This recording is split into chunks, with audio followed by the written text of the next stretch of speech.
అందరికీ మనస్ఫూర్తిగా హృదయపూర్వక నమస్కారం. చాలా సంతోషం. ఇప్పుడే కూసుమంచి, నేలకొండపల్లి ఈ రెండు పట్టణాలలో సెంట్రల్ లైటింగు, డివైడర్స్ నిర్మాణానికి సంబంధించిన 6.5 కోట్ల రూపాయలతో పనులకు శంకుస్థాపన చేసుకున్నాం.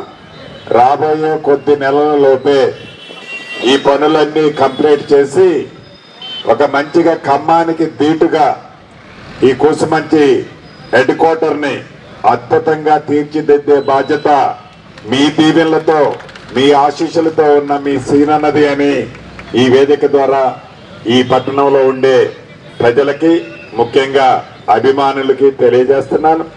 అదే రకంగా ఈ కూసుమంచి హెడ్ క్వార్టర్లో మన ఇందిరమ్మ ప్రభుత్వం వచ్చిన తర్వాత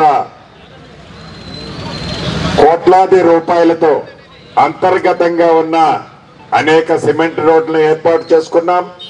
వాటితో పాటు తాగునీరు సమస్యలను పరిష్కరించుకున్నాం. 50 లక్షల రూపాయలతో దాన్ని కూడా కొద్ది రోజుల్లో సాధికారణ ఏర్పాటు అతి కొద్ది రోజుల్లో చేసుకోబోతున్నాం. 50 లక్షల రూపాయలతో శాంక్షన్ చేసుకున్నాం. జూనియర్ కాలేజీ సుమారు 5.5 కోట్ల రూపాయలతో భవనాన్ని శాంక్షన్ చేసుకున్నాం. దాన్ని కూడా అతి కొద్ది రోజుల్లో శంకుస్థాపన చేసుకోబోతున్నాం. నాకు తెలిసి పాలేరు నియోజకవర్గంలో ఈ గడిచిన 18 నెలలలో సుమారు 1400 నుంచి 1500 కోట్ల రూపాయలతో అనేక అభివృద్ధి సంక్షేమ కార్యక్రమాలని ఈ నియోజకవర్గం పుట్టిన తర్వాత ఇంత పెద్ద ఎత్తున ఎప్పుడూ శాంక్షన్ చేసుకోలే. దీనికి కారణం మీ దీవెనలతో, మీ ఆశీస్సులతో శాసనసభ్యుడిగా నన్ను దీవించి పంపటమే కాకుండా భగవంతుడి దీవెనలతో తెలంగాణ రాష్ట్రంలో ఇందిరమ్మ ప్రభుత్వం రావటం, ఆ ప్రభుత్వంలో మీ ఆశీస్సులతో ఉన్న మీ సీనన్న ఒక మంచి మంత్రిగా ఉండటమే దీనికి కారణము అని మీకు ఈ వేదిక ద్వారా తెలియజేస్తున్నాను. ప్రధానంగా ఈనాడు మనం చూస్తున్నాం, తెచ్చుకున్న ఈ ఇందిరమ్మ ప్రభుత్వం వచ్చి 18 నెలలైంది. ఈ 18 నెలల్లో అనేక సంక్షేమ కార్యక్రమాలు గత ప్రభుత్వం మంచి ఏవైతే ఇచ్చినాయో ఆ ఇచ్చిన వాటిని ఇస్తూ కొత్త కార్యక్రమాలు, కొత్త సంక్షేమ కార్యక్రమాలు ఎన్నికల ముందు చెప్పిన వాటిని అన్నిటినీ ఇప్పటికే చాలా వరకు ఇచ్చాం.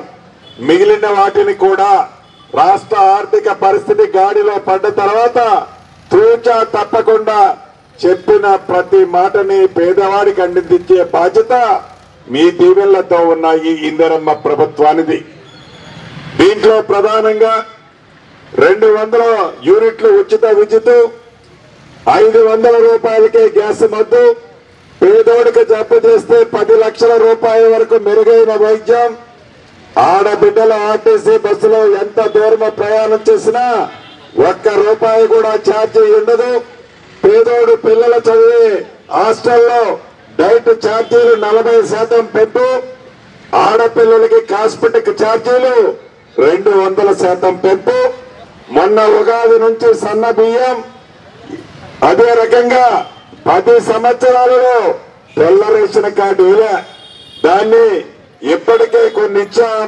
రాబోయే 4-5 రోజుల్లో అర్హులైన పేదవాళ్ళకి కార్డులు ఇచ్చే కార్యక్రమాన్ని కూడా చేపడుతున్నాం.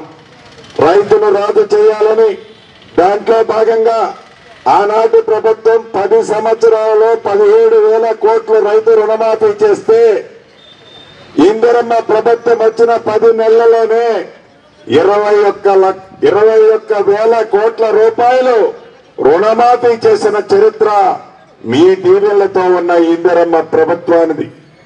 అంతేకాదు సన్న వడ్లు మద్దతు ధరతో పాటు క్వింటాల్కి